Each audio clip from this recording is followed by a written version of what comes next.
Hello everyone, welcome to the channel. Now today I have chosen a very interesting topic for making video. आज मैंने एक बहुत interesting topic choose किया है video बनाने के लिए.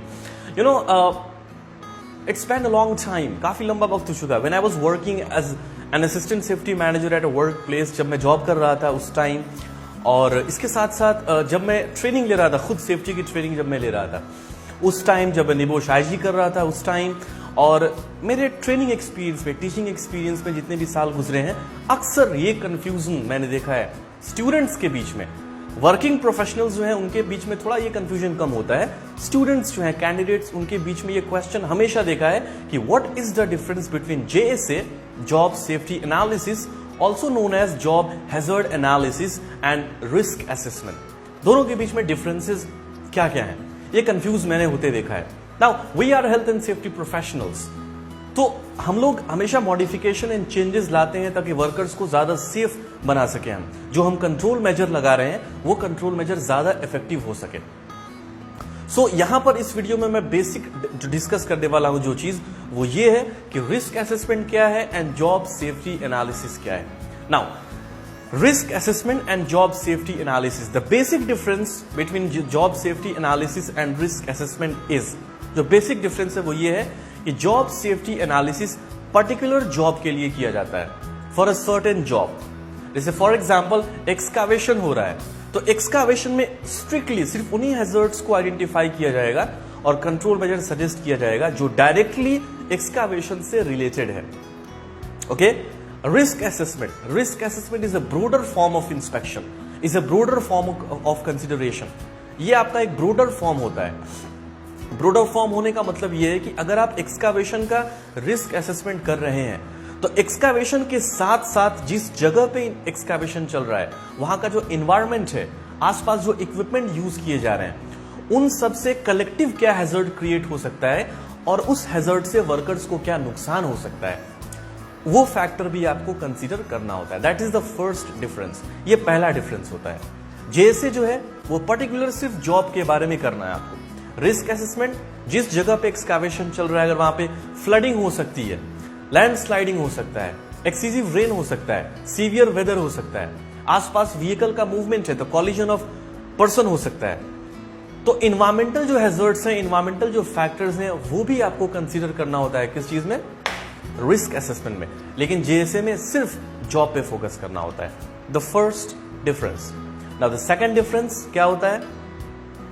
इन a risk assessment, risk matrix is used. Risk matrix is used to calculate the level of risk and decide whether further control measures are needed और नॉट. रिस्क असेसमेंट में risk matrix का use किया जाता है जहां पे likelihood को 5 marks, consequence को 5 मार्क्स दिए जाते हैं और कैलकुलेट करके ये देखा जाता है कि एक खास हैजर्ड का रिस्क लेवल क्या है और वहां पे हमको फर्दर कंट्रोल मेजर देने की जरूरत है या फर्दर कंट्रोल मेजर देने की जरूरत नहीं है. ये चीज होती है. JSA में ऐसा कुछ नहीं होता है. JSA में आपको हैजर्ड्स आइडेंटिफाई करना होता है और बस उस हैजर्ड का कंट्रोल मेजर रिकमेंड कर देना है आपको. इससे फर्क नहीं पड़ता है कि इस कंट्रोल मेजर में से कौन कौन सा कंट्रोल मेजर पहले से इंप्लीमेंटेड है. नहीं, वो नहीं सोचना है. आपको सिर्फ कंट्रोल मेजर रिकमेंड करना है. लेकिन रिस्क असेसमेंट में आपको आइडेंटिफाई करना है कि पहले से क्या कंट्रोल मेजर यूज हो रहे हैं और फर्दर किन किन कंट्रोल मेजर्स की जरूरत है, और कंट्रोल मेजर को लगाने के बाद दोबारा से रिस्क कैलकुलेशन करना है और यह देखना है कि जो रेसिडुअल रिस्क है उसका लेवल ऑफ रिस्क कम हुआ, एक्सेप्टेबल लेवल पे आया या एक्सेप्टेबल लेवल पे नहीं आया. अगर आपको रेसिडुअल रिस्क समझने में दिक्कत आ रहा है, लेवल ऑफ रिस्क समझने में दिक्कत आ रहा है, तो मेरे चैनल पे आपको प्लेलिस्ट सेक्शन में health and safety management system के जो वीडियोस का फोल्डर है वहां पे आप रिस्क मैट्रिक्स का वीडियो जरूर देखिए. ये था दूसरा डिफरेंस. तीसरा डिफरेंस, JSA सिर्फ एक तरह का ही होता है. JSA को सिर्फ और सिर्फ काम से पहले करते हैं. Before a work is started, काम को शुरू करने से पहले एक डिटेल्ड JSA किया जाता है जहां पे सारे हैजर्ड्स को आइडेंटिफाई करना होता है और कंट्रोल मेजर रिकमेंड करना होता है, सजेस्ट करना होता है.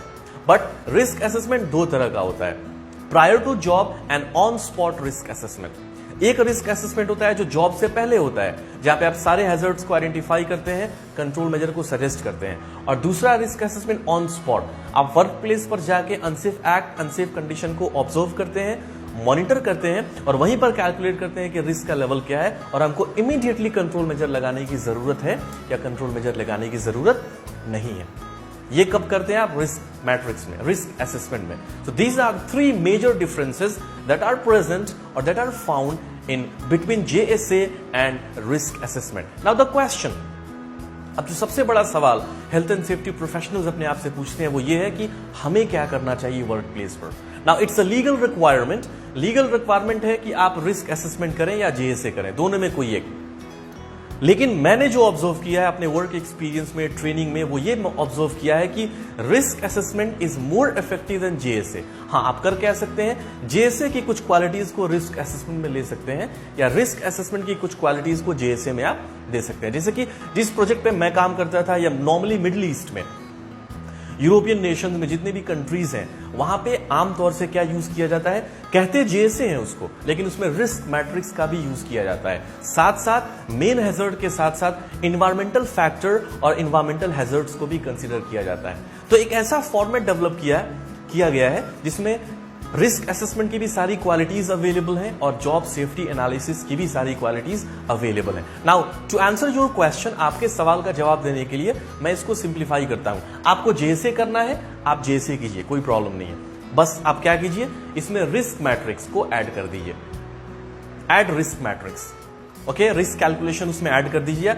और क्या कीजिए आप, इन्वायरमेंटल जो हैजर्ड्स हैं, इन्वायरमेंटल हैजर्ड्स उनको ऐड कर दीजिए और जॉब के अलावा आसपास की एक्टिविटी से जो वर्कर्स अफेक्टेड हो सकते हैं उनको भी आइडेंटिफाई कर लीजिए। आपका JSA परफेक्ट हो जाएगा। अगर आप रिस्क असेसमेंट कर रहे हैं तो आप क्या कीजिए, जॉब स्पेसिफिक हैजर्ड आप सर्च कीजिए, इसके साथ साथ इन्वायरमेंटल हैजर्ड जो रिस्क असेसमेंट में करते हैं, इन्वायरमेंटल हैजर्ड्स और रिस्क मैट्रिक्स तो यूज आपको करना ही करना है। Existing control measure and further control measure. इसके बाद जो आप असेसमेंट देंगे वो सिर्फ पेपर वर्क में ही अच्छा नहीं दिखेगा, जब आप उसको वर्क प्लेस पर इंप्लीमेंट करेंगे, उसी रिस्क असेसमेंट की ट्रेनिंग जब आप अपने वर्कर्स को देंगे तो वो ट्रेनिंग भी इफेक्टिव होगी, आपकी वर्कफोर्स भी ट्रेंड होगी, कॉम्पिटेंट होगी और आप काफी इफेक्टिव और बेहतर ढंग से अपने वर्क प्लेस पर हैजर्ड्स को एंड रिस्क को कंट्रोल कर सकते हैं। नाउ आई डू होप कि इस वीडियो से आपके जो कंफ्यूजन्स थे रिस्क असेसमेंट वर्सेज JSA को लेकर वो कंफ्यूजन खत्म हो गया होगा और आप बेहतर ढंग से वो अपने वर्क प्लेस पर रिस्क असेसमेंट या JSA कैरी आउट कर सकते हैं। If you have liked the video, please subscribe the channel, share this video with your friends, with your acquaintances. Take care. Goodbye.